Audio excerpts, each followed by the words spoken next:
Hello and welcome back. You know me, the host of the Better Divorce podcast. I bring to you experts in their fields about anything divorce. And today we're going to talk about money. Well, most people think all divorces happen about infidelity. Well, sometimes they do, but most people realize when they start to go through it that divorce is more about the finances. So today we're going to talk about money. So grab your notebook, grab your pen or whatever you write on and listen up. Today, I welcome to you Mikelann Valterra. She is a Seattle money coach. And man, did I need her a few years ago when I went through my crazy divorce. Well, it's about 16 years ago now. Where did the time go? Someday you'll say that to me, but if you're in the midst of it, I feel your pain. You know how passionate I am about helping people avoid court. So welcome to the show.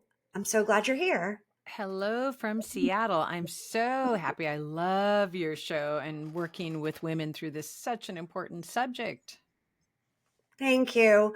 Wasn't one I wanted, Mikelann. I had no interest in doing this work. I was not that kid that said, oh, I'm going to be a divorce expert or I'm going to go to law school and, want to understand the complexities of marriage and divorce. But I probably should have, maybe in my next life. But tell us a little bit, I'm going to briefly tell everybody about your story, but I want you to jump right in too. You're an author, which I'm an author. So I have so much, writing a book is like giving, what do they say? You just sit down at the typewriter and bleed.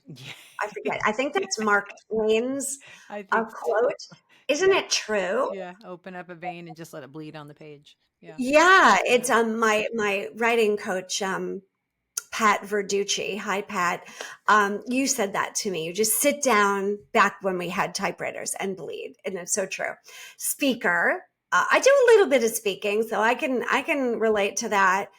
Because if you're an educator, you've got to put yourself out there and talk to people, right? Financial therapist, that I am not. And master money coach, that I am not, who helps women around the world rise above the money fog. Yep, that's pretty much what it is, and transforms their relationship with money and designs their ideal life. So I finally gotten there through a lot of trial and error, but you are in for a retreat, everybody. Mikelann Valterra is an MA, an AFC, who's been through she's a thought leader in financial psychology. So I want to start with a little bit of why you do this. I don't know that any young lady says, I want to be a money expert or a money coach, but maybe you were. What's your Yeah. backstory? Why did you start this? Why on earth am I a financial coach, a financial therapist? So my undergrad was in economics, but that just was kind of dry. I mean, it was interesting. I wasn't certain what I wanted to do when I grew up, as they say, and I ended up getting a master's in psychology. So I've Mm-hmm. got this, economics and psychology. Well, that's a weird combo. And I ended up meeting a money coach. And I mean, Paulette, I'd never heard of money coaching in the field that is now 25 years old. It's still very young, where we look at the emotional side of money and the practical side of money. So the way that I describe it is that, it used to be that people could see a financial planner for investment issues, maybe a credit counselor if they were in a lot of pain around debt. Both really important fields, and both come up a lot in divorce, as you and I know, right? But neither field is particularly adept at dealing with the emotional side of money. And so financial coaches and financial therapists, we do both. We work with people on how do you manage cash flow? How do what are your systems so that you can figure out how much money you need on the other side of divorce? And how do you feel in control of your money? Because that's the number one thing I hear from women is they don't feel like they're in control around their money. And it's a huge stressor that gets exacerbated through divorce. As no one knows better than you, it's such a stressful subject for people. And it's so emotional, right? I mean, if money wasn't emotional, we'd go like, okay, let's learn how to use this tool and we'd all go off and read a book, and then everything would be just fine, right? But that would make us robots. Mm, Anyone who said they're not emotional about money, I honestly think must be a robot. So it is emotional. And of course, there's all sorts of stuff that we're trying to learn so that we feel in control of our money, but we've got to honor how we feel. And when you go through transitions, again, divorce is a whopper of a transition.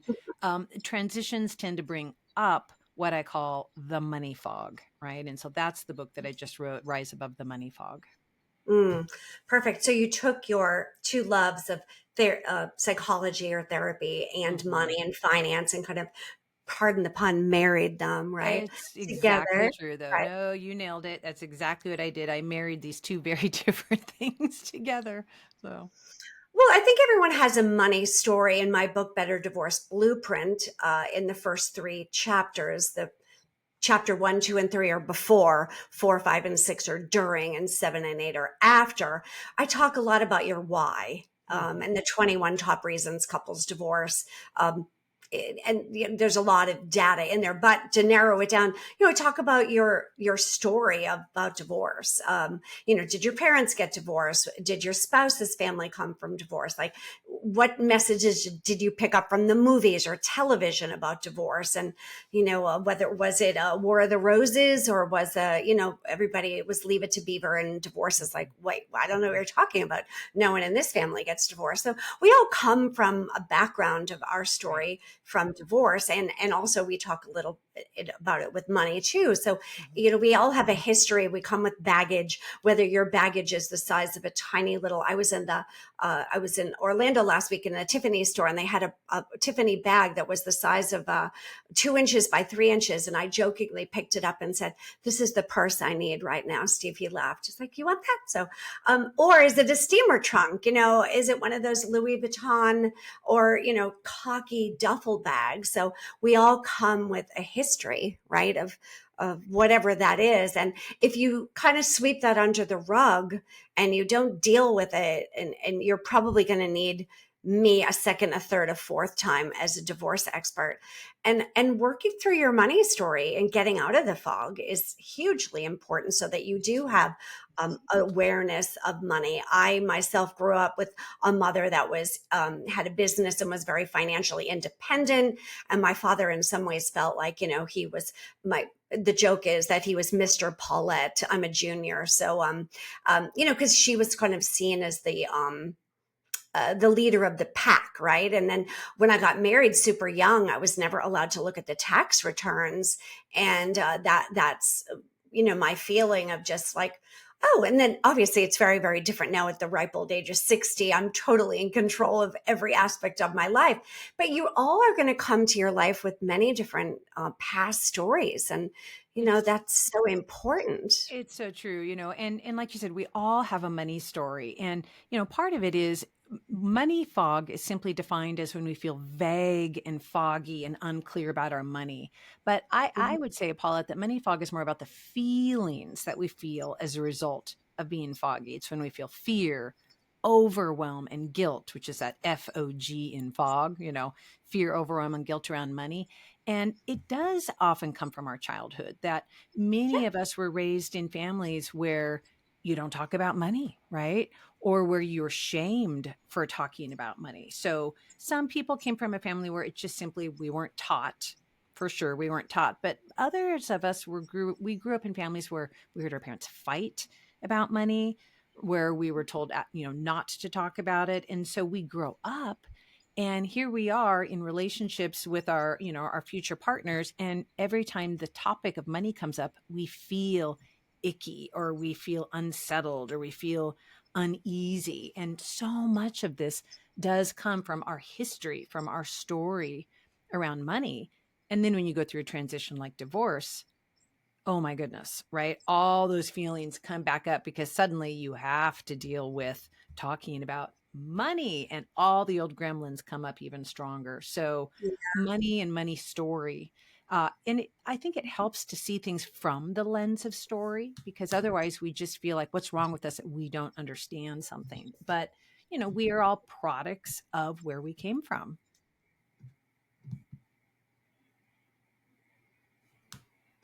Oh, you're frozen, but you're back.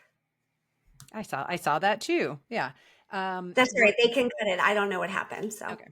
Yeah, we're all products of where we came from. And so it does help, like you write about in your book, what are the stories you heard about divorce, and also the stories of divorce within your own family, right? And the story of money within your own family. It's very powerful.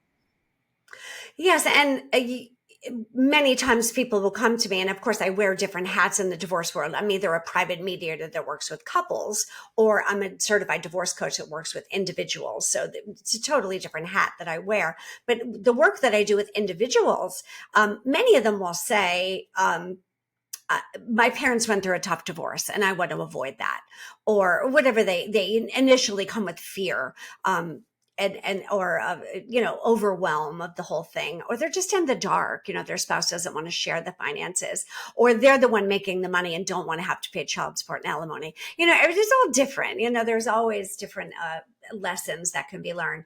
And deep breath, everybody. Every situation is hugely different. How long have you been married? Are there minor children? And what is your particular situation? And the laws are different in each state, so that's very important too.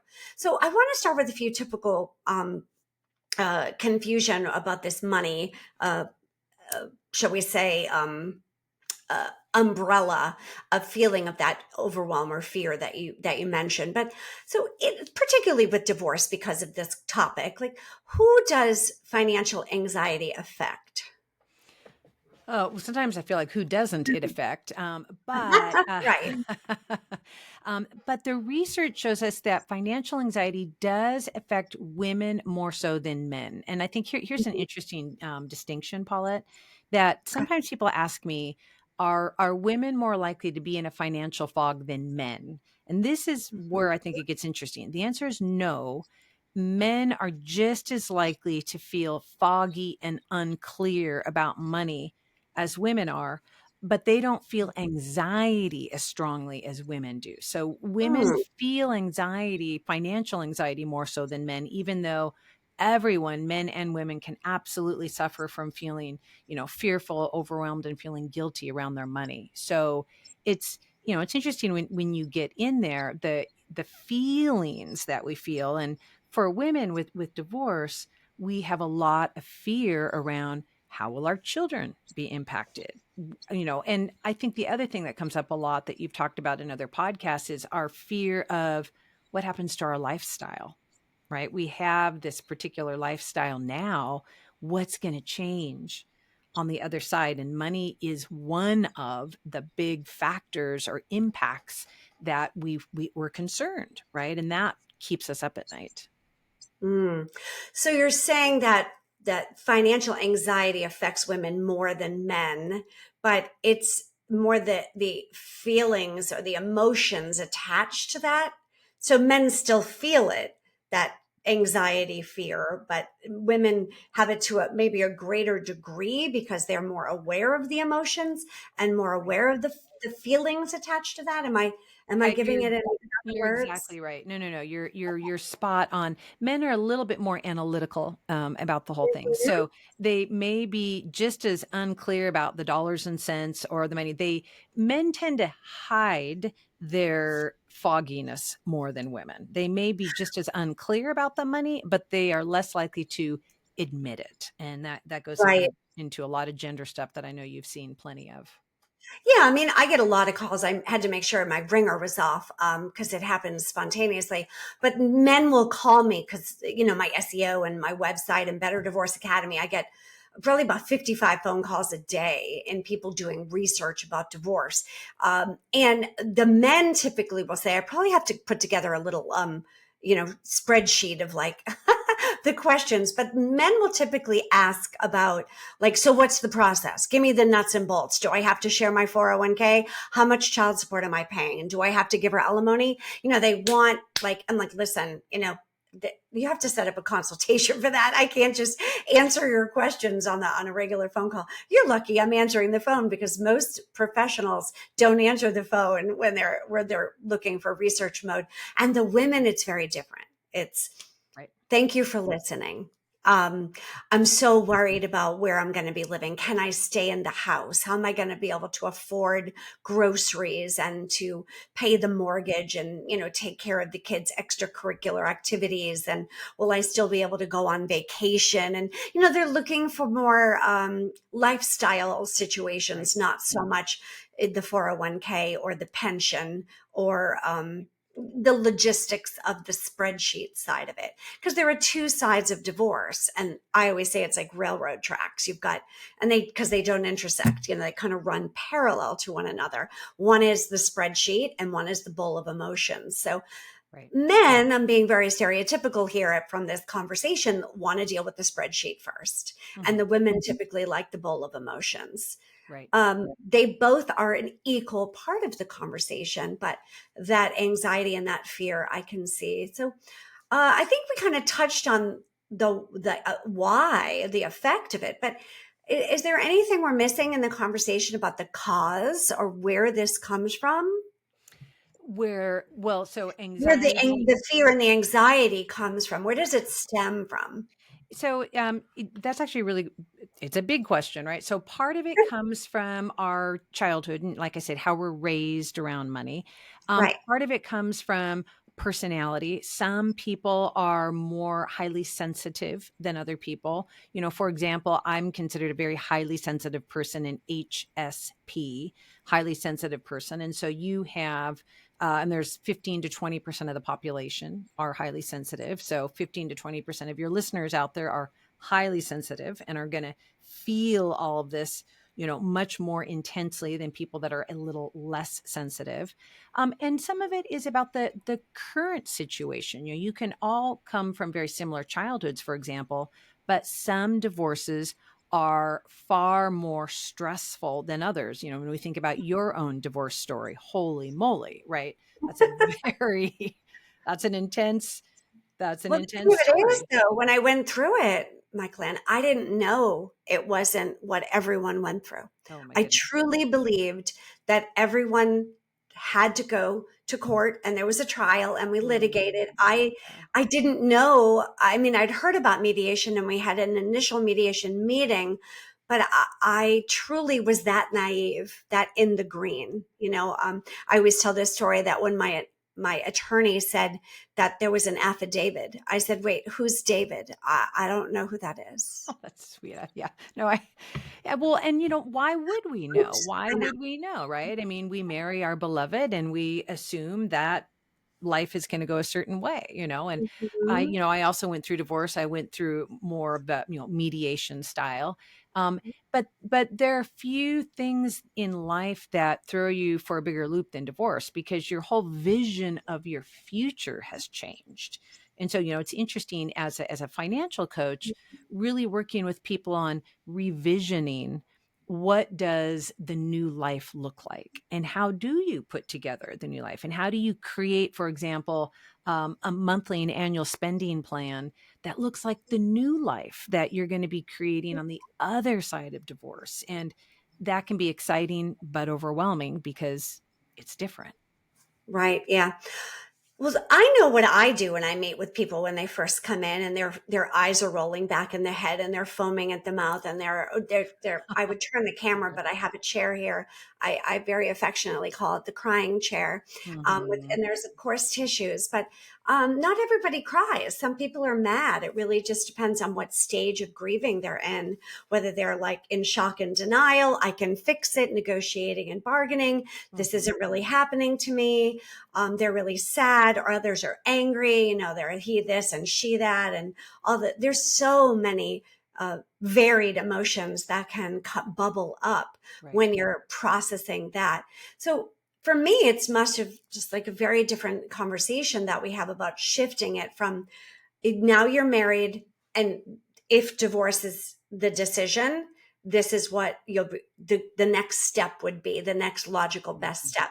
But with money coaching, where do you start with them? They call you, they make an appointment. Is there like Mm. an hour and we're done? Do you work with people for 5 years? And I'm sure it differs, but like, walk us through, what is the relationship and what is the, what I don't know how to put it. the procedure, right? They're like, what do you suggest when somebody Mhm. says, I really need help with this? I know Mhm. I have money blocks or money fears or Mhm. money emotions. How does that look like? Because I can't answer that. Right. No, that's a great question. Thank you. So, part of it, like you said, it depends on what stage they're in. Most commonly, people come in after the dust has settled, and they say, "Okay, I was not the one that handled money, or I'm just completely freaked out about money, or I realize I'm in a money fog because everything's changed. Expenses are different, income's different. How do I do money?" That's the common thing I hear, right? Or I would now like to feel in control of my new life. I am now divorced. I'm now single. How do I do this? I'm worried. I want to model this for my children, etc. So, it usually starts with a discovery call just to talk about it. Does this make sense for someone to do money coaching? And Right. then I work with people hourly, and commonly, Paulette, we work together for about a year. And Okay. we work with them on their whole relationship to money. So part of it is, let's put some systems in place. Let's look at where's the money going, and let's start creating a spending plan process so that you know what you can afford, so that you're not stressed the next time the car blows up or you're debating taking the kids to Hawaii, right?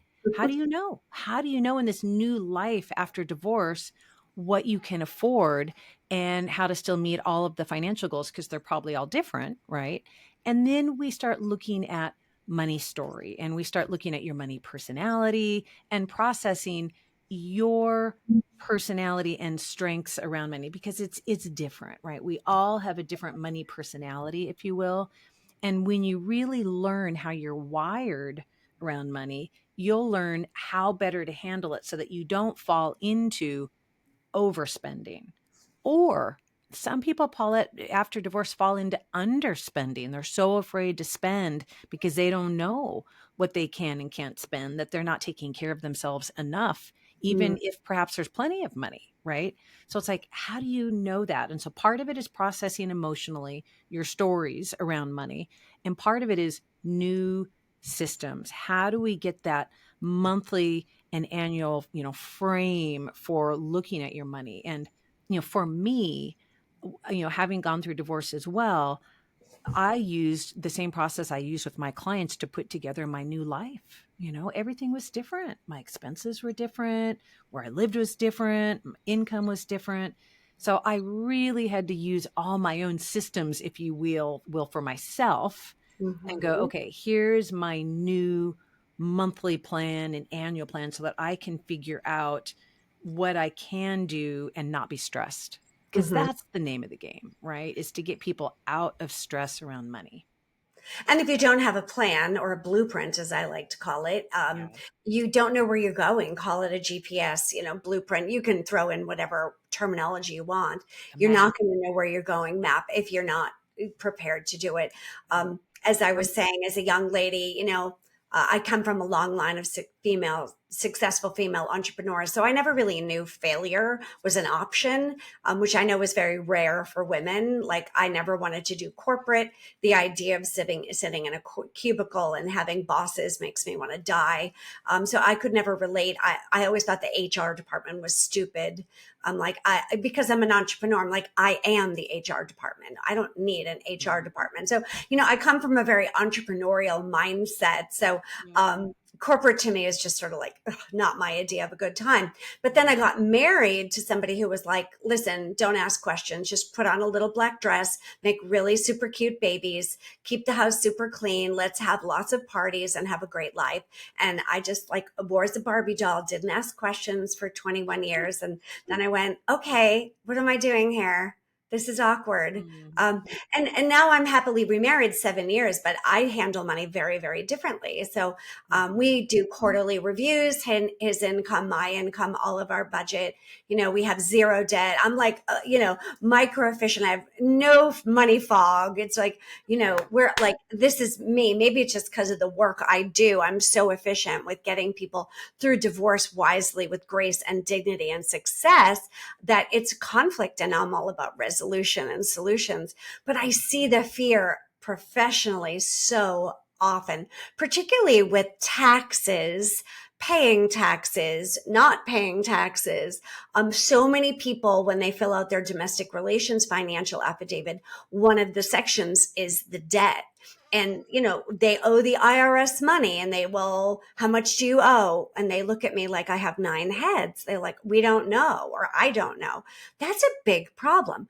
Credit card debt. OMG, Mikelann. Like, Right. ah, it's Right. crazy. Like, I go, wait, you owe how much credit card debt? I don't say that. I'm just candidly saying this to you, but my heart is like probably having anxiety. Like when I talked to Donna, we were talking about heart pay. Like some of these people have 50, 60, $100,000 plus in debt. And that is a big problem, of getting out from under that rug of Right. Or the burden, student right? loan debt, right? That's yeah. Well, and I Yeah. love your word blueprint because I agree. I do call it a money blueprint. What is the blueprint? With a blueprint, you can create your new life. And that's what people want to feel great about. Yeah, I mean, it would be like building a house without a blueprint. It would end up in a pile of wood, right? But the Mhm. next thing is also investments. Like that's another big fear of securities and the stock market. And the big word now, crypto or digital currency, if we're not going to use a brand, whatever the heck it's called. And on the debit now, we have a lot of, digital currency, and one spouse is buying it like it's, on sale at Target or something or Walmart, and the other's like terrified of it. So investments, bonds, stocks, money markets, like I was saying, cash, checking, savings, 401k, IRA, pensions, blah, blah, blah, blah, blah. And having the right professional to help you, whether that be a CPA with your taxes, and do you have an aggressive CPA or a very conservative CPA, or maybe more a middle of the road with, Mhm. deductions and not deductions, having the right professionals. I would assume some of the work you do as a money therapist and money coach is to help them see the big picture, the macro, but also the micro of their own unique picture of having those other professionals. And in the divorce world, a certain percentage of high conflict, high asset clients also need a certified divorce financial analyst, because I don't profess to look at very complicated financials and be like, yeah, I got the Mhm. distribution down. Mhm. Sometimes it involves a lot of risk, because if this is sold or this is transferred, not the typical quadro thing with 401ks, but it can get very, very complicated, which what builds more fear. Mhm. They're Right. terrified. Yeah. Right.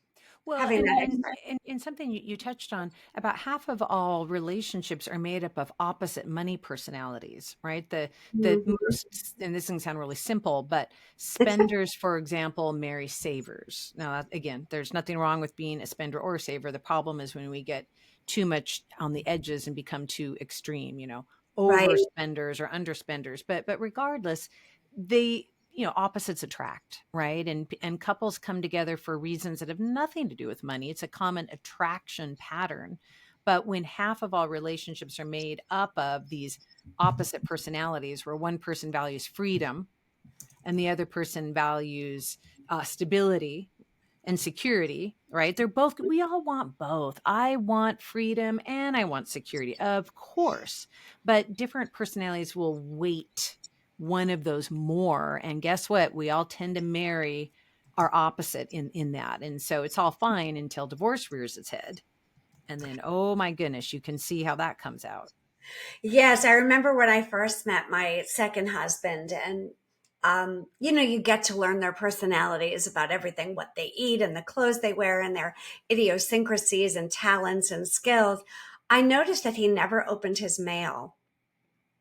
Hmm. And that drove me crazy, because I open the mail the second it gets to the house, and I touch everything only once. So I look at the mail, deal with it immediately, throw it in the circulatory file, not as the trash, Yep.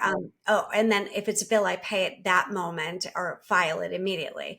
And my my ex-husband didn't open his mail. His family did it for him. Which I always thought was bizarre, but who am I to ask questions? Don't know that that's still the case. But I mean, we're talking when we were in our 20s. or 30s. I was like, how come you never open your mail? He's like, oh, I'll bring it to the office, let them deal with it. That was like so foreign to me. And I was like, really?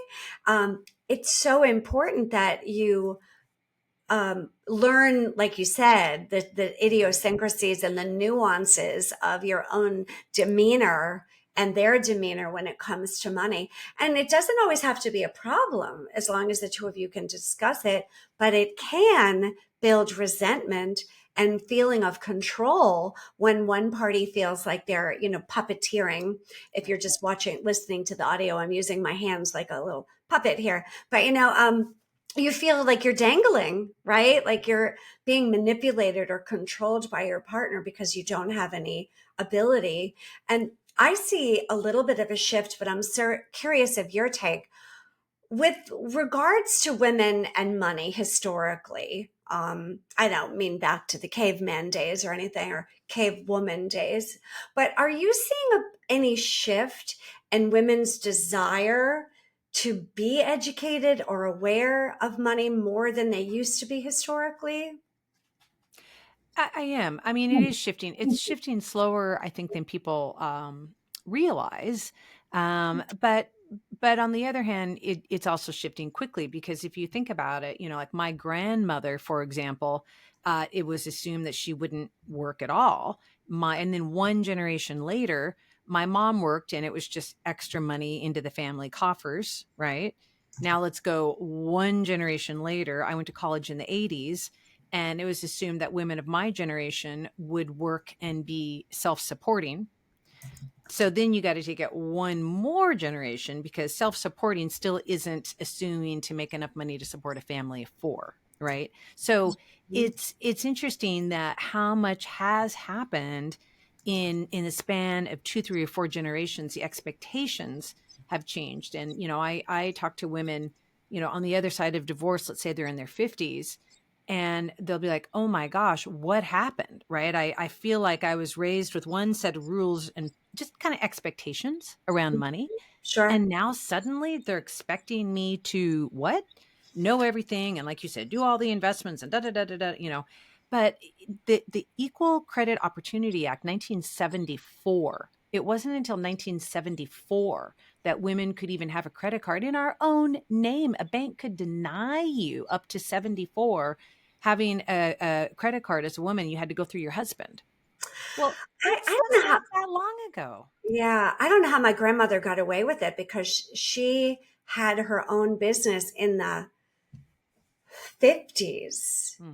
Um, and she was the president. She was actually the president of Rotary in Boston in 19, I wasn't even born yet. So I don't know. And then my mom had her own business and she started it in 1960 before I was born too. And Hmm. I don't know, did my dad have to co-sign? I always thought she Probably pulled do. out a credit card out of her wallet. Um, yeah, I mean, legally, I don't know how they did it with 1974, but I was floored to hear of those because I was like, well, my grandmother and my mother did it, so how did they get away with it? But I mean, I have it's no possible idea. that it's possible a bank gave it to them, but a bank could legally deny them Right? until Understand? 74. Yeah, And they weren't if they you weren't legally required to do it. yeah, Right? exactly, Right? exactly. And my family has the opposite story. My grandmother, the secret in our family was she left my grandfather in the late 60s, early 70s because of his drinking. Hmm. And she left for 2, 3 weeks. She had to go back, Paulette, because she didn't have money of her own, because she didn't have her own account. She didn't have enough money to leave him. And so she had to go back, right? Mm, And these are the stories that people it just wasn't talked about. It was swept under the carpet, yeah. and again, this is late 60s, early 70s. So it's not that long ago. And I think that, as women, when we think about where we are in history, we have to have a lot of compassion for ourselves because we have things. If you think about women, like you and I, women that are in our 40s, 50s, 60s, 70s, the rules and expectations have changed around money in our very lifetimes. And Sure. society has changed in our very lifetimes, and we're doing our best, right? We're trying to feel good. Here we Mhm. are. Yeah.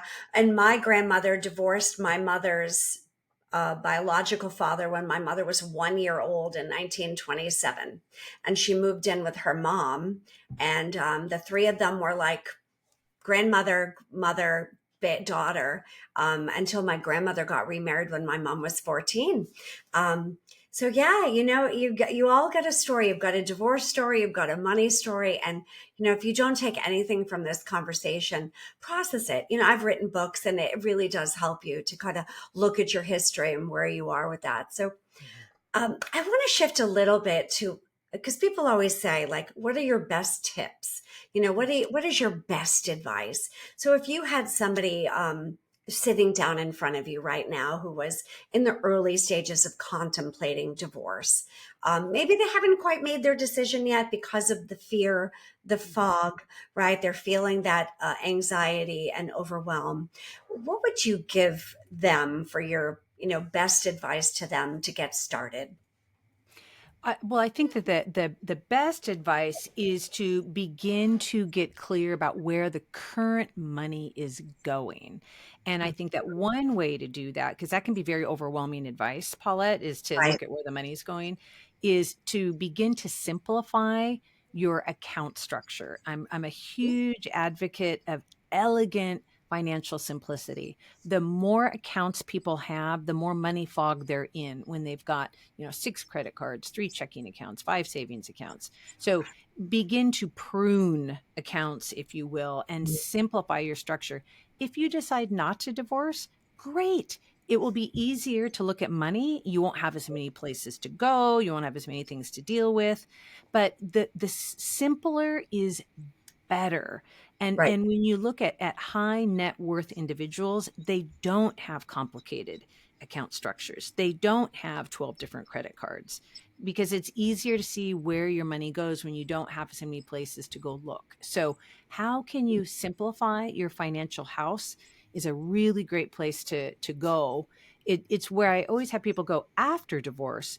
What is the simplest account structure that we can set up, and it is correlated to bigger financial peace, and it's also correlated to greater net worth. The simpler the structure, the easier it is to see the picture of your life. Yeah. And if you are going to make the decision to divorce, you're going to have a clear picture of your finances, because it is required that you have a domestic relations financial affidavit for both parties. And you're going to have to sit down or stand up, whatever works for you, and answer and fill out, where is the cash? Where's the checking? Where's the saving? All of those different categories. What are the accounts? What are the name of the financial institutions? What are the last four digits of the account number? What is the current balance? Is it premarital, marital, non-marital, all that? So without getting into that DERPA, you've got to at least have a streamlined knowledge of where the money is, right? And then, of course, the cash flow of what's coming in and what's going out. That's Mhm. required of divorce.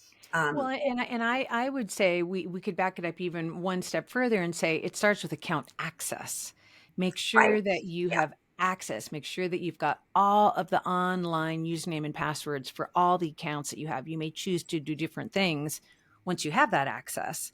But make sure you do. And sometimes people don't have access, not for big bad reasons. It's just different people set up different accounts.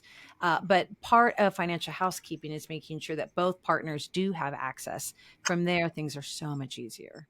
Yes, and unfortunately, yeah, you're so right. But if you don't have access and your spouse is forbidding you to have access, then that's a little bit of a fuchsia flag. We might not be That's a red flag. flag, right? Kind of like a hot pink neon, where the only way that you can be informed of those is to have the court subpoena them. And Right, then, of course, we know that we're tiptoeing a lot closer towards litigation and an right. uncontested situation. So it is always wise, but don't panic. You'd be surprised the things that you can find in the trash or in the mailbox or in a desk drawer, or there are many ways you can kind of do a little bit of research as best you can. Sleuthing, a little sleuthing. Yes, I totally get Yes. that. Yeah, but without being deceitful and Mhm. disrespectful. You'd be surprised the stuff you can find. So, Mhm. well, I am so glad we had this conversation. I never want anyone to jump into the pool of making this decision to divorce lightly. It's a very big decision. I don't want anyone to have regret. Regret is a terrible thing. And, but we all make mistakes, and that's okay. The idea is to learn from them and to live and learn. And money is a big part of who you are as a person. It's your identity if you manage it wisely. So, what is the best way for people to follow you, learn more about you, and potentially work with you if they feel this is a great fit? Yeah, thank you for that. So I work with women all over the United States. The best way to get me is through the website seattlemoneycoach.com, seattlemoneycoach.com. And I would just encourage people to, grab a free discovery call, tons of stuff that they can download. There's a little quiz if they want to download. How do you know if you're in a money fog, that goes a little bit deeper in terms of what you and I were chewing on today. But I just would love to talk to people to see, is this a good fit, right? It's a deep dive into personal growth and creating the life that you want, and maybe it's the next new life that you want. And I personally think that you deserve to have stress free. Well, I couldn't agree with you more. You're singing to the choir. Oh So, yeah. less stress, the better. That's one of the reasons I do the work I do as a mediator and a divorce coach. So, if you have any inkling to get out the magnifying glass and really examine your finances, not just on the spreadsheet side, but on the emotional side, working with a money coach would be a very smart decision. So I wish everyone, I think this will be airing right before the holiday. So, um, Merry Christmas to all and Happy New Year and Happy Hanukkah. I think that starts soon. I've been away a few days. I've lost track of my calendar. Happy 2025 to everyone. In fact, 2025 is a great time in the new year to re-examine your finances and, well, your marriage. So New, if new you year, new year, new you. exactly. So until next time, make it better. Thanks, everyone. Talk soon.